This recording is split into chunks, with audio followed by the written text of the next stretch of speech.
Saludo cordial, gracias por ver este video.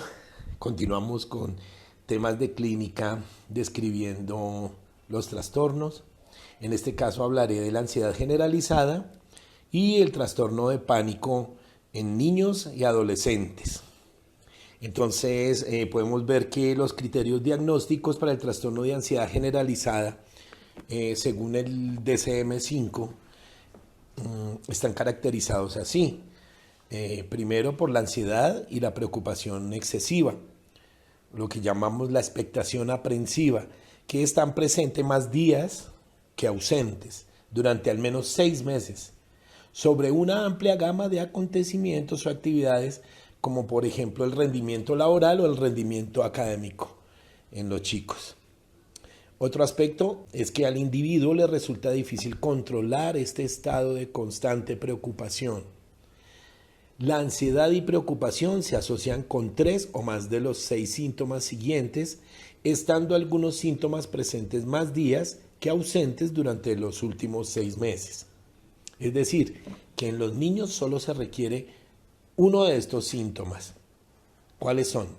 Inquietud o impaciencia, fatigabilidad fácil, dificultad para concentrarse o tener la mente en blanco, irritabilidad, igualmente la tensión muscular, la dificultad para conciliar o mantener el sueño, sensación al despertarse de sueño no reparador. En el centro de la ansiedad y de la preocupación no se limita a los síntomas de un trastorno del eje 1, por ejemplo, fobia social, trastorno obsesivo compulsivo, etc. Y la ansiedad y la preocupación no aparecen exclusivamente en el transcurso de un trastorno por estrés postraumático. La ansiedad, la preocupación o los síntomas físicos provocan un malestar clínicamente significativo o un deterioro social, laboral o de otras áreas importantes de la actividad del individuo. La perturbación no se debe a los efectos fisiológicos directos de una sustancia psicoactiva, como las drogas, o a una enfermedad médica, por ejemplo, el hipertiroidismo, y no aparecen exclusivamente en el transcurso del estado de ánimo, un trastorno psicótico o un trastorno generalizado del desarrollo. El factor predominante del TAG, como lo llamamos, es la preocupación excesiva no centrada en una situación u objeto específico, y el énfasis en los síntomas fisiológicos que acompañan a la ansiedad. Los niños que presentan este trastorno informan de preocupación en una gran variedad de áreas, tales como acontecimientos futuros, desempeño, seguridad personal, evaluación social. No son raras las quejas somáticas tales como los dolores de estómago, de cabeza, mareos, náuseas. Estos niños además tienen una marcada conciencia de sí mismos y frecuentemente buscan la aprobación de los demás. Son descritos como perfeccionistas, ávidos de complacer a otros y excesivamente maduros. Las cogniciones de los niños ansiosos se caracterizan por un exceso de pensamientos negativos, de distorsiones como personalización y catastrofización, por una alta frecuencia de pensamientos de afrontamiento no modulados, que interfieren con un desenvolvimiento cotidiano. Desde el punto de vista social, algunos de estos chicos tienen dificultades en las relaciones con sus compañeros y estos los perciben como tímidos y aislados. En cuanto a las características de las familias de los niños ansiosos, la escasa información disponible sugiere que éstas presenten algún tipo de disfunción, lógicamente en el núcleo familiar. Esto sucede en comparación con familias de niños no ansiosos.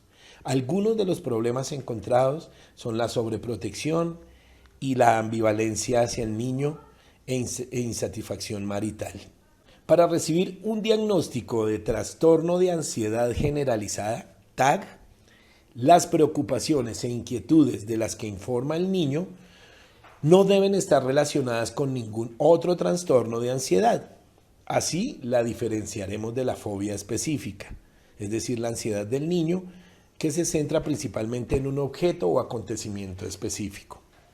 La fobia social, centrada en una situación social o del trastorno por ansiedad de separación, separación de una persona significativa. La característica esencial del trastorno de pánico, el TP, es la presencia recurrente de ataques de pánico, que pueden durar minutos, inclusive horas, y consisten en una serie de síntomas aversivos, somáticos y cognitivos, que a menudo alcanzan su máxima intensidad en los primeros 10 minutos antes de disminuir gradualmente. Los síntomas más característicos de los ataques de pánico están clasificados así. A. Palpitaciones, sacudidas del corazón o elevación de la frecuencia cardíaca. B. Sudoración. C. Temblores. D. Sensación de ahogo o falta de aliento. E. Sensación de sentirse atragantado. F. Opresión o malestar torácico. G. Náuseas o molestias abdominales. H. Inestabilidad, mareo o desmayo. I. Sensación de irrealidad o de despersonalización, es decir, sentirse separado de uno mismo. J. Miedo a tener pérdida del control o a volverse loco. K. Miedo a morir. L. Parestesias, es decir, sensación de entumecimiento u hormigueo. M. Escalofríos o sofocos. La mayoría de los individuos que sufren este trastorno experimentan ansiedad generalizada entre los episodios de pánico, ansiedad, anticipatorio y agorafobia. En cuanto a las teorías relacionadas con esta condición, dicen los epidemiólogos que los niños con temor o ansiedad excesiva tienen dificultades para controlar la presencia de cogniciones negativas, las cuales son irracionales y catastróficas. Se ha encontrado una prevalencia alta de cogniciones estratégicas de afrontamiento en niños que son no ansiosos. Esto puede apoyar la hipótesis de que la prevalencia de pensamientos de afrontamiento centrados en las tareas puede ser un indicador de la ansiedad o también del estilo cognitivo centrado en la preocupación, el cual interviene e interfiere con la realización de esta. Los niños con el trastorno de ansiedad presentan un sesgo atencional hacia los estímulos amenazantes. Los acontecimientos estresantes de la vida y las respuestas y dinámicas parentales y familiares pueden también servir como un estímulo desencadenante de estos ataques de pánico que suelen tener a estos chicos. En cuanto a la evaluación en este tipo de trastornos, la persona que observa debe ser muy cuidadosa e involucrar diversas estrategias, teniendo en cuenta los diferentes ambientes, las posibles personas que puedan brindar información sobre el niño y la comorbilidad con otros trastornos que pueden presentarse, priorizando sobre cuál de ellos puede ser la base y el agente del mantenimiento de la problemática. Se requiere todo esto porque la meta definitiva está en identificar el tipo de ayuda que los niños necesitan, igualmente los adolescentes también. De este modo, es necesario programar adecuadamente un plan de tratamiento. En cuanto a los instrumentos que se pueden utilizar para estas circunstancias, se utilizan las entrevistas semiestructuradas, las entrevistas estructuradas, el autoinforme, la observación análoga, cuando se diseña una situación que genera ansiedad o miedo, y la evaluación psicofisiológica.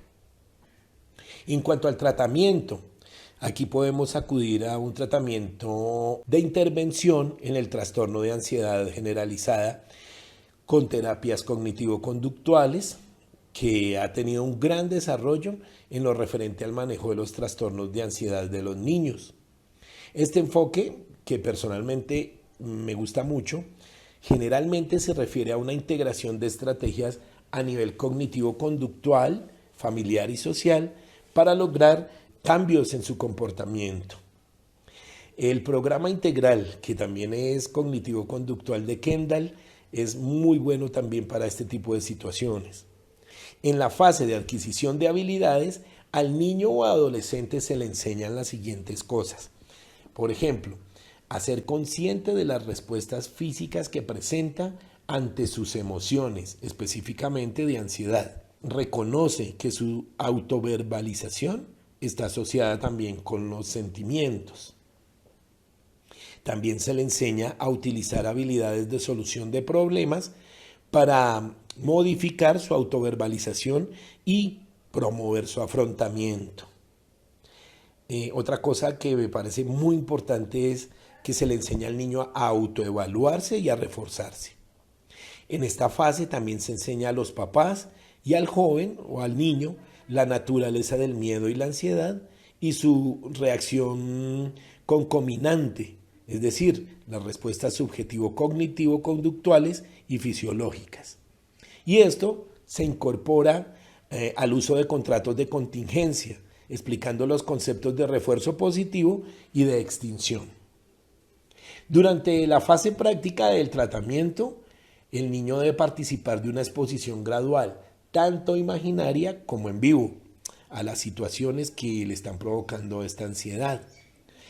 Hay algo también muy bueno que se llama el tratamiento psicosocial de Silverman y Curtines, que es muy bueno porque su estrategia se fundamenta en el principio de que los cambios terapéuticos eficaces a largo plazo en los niños involucran una transferencia de control gradual que va del terapeuta a los papás y al niño. El enfoque del tratamiento es eminentemente pragmático y se caracteriza porque se focaliza en el problema orientado hacia el presente, estructurado y directivo con el chico. La exposición es la estrategia terapéutica clave utilizada en este tratamiento. Se aplica a todos los trastornos de ansiedad. Las formas de exposición utilizadas con los niños son tanto en vivo como en la imaginación y también de presentación gradual. Un elemento clave de entrenamiento es la reestructuración cognitiva y la autorrecompensa.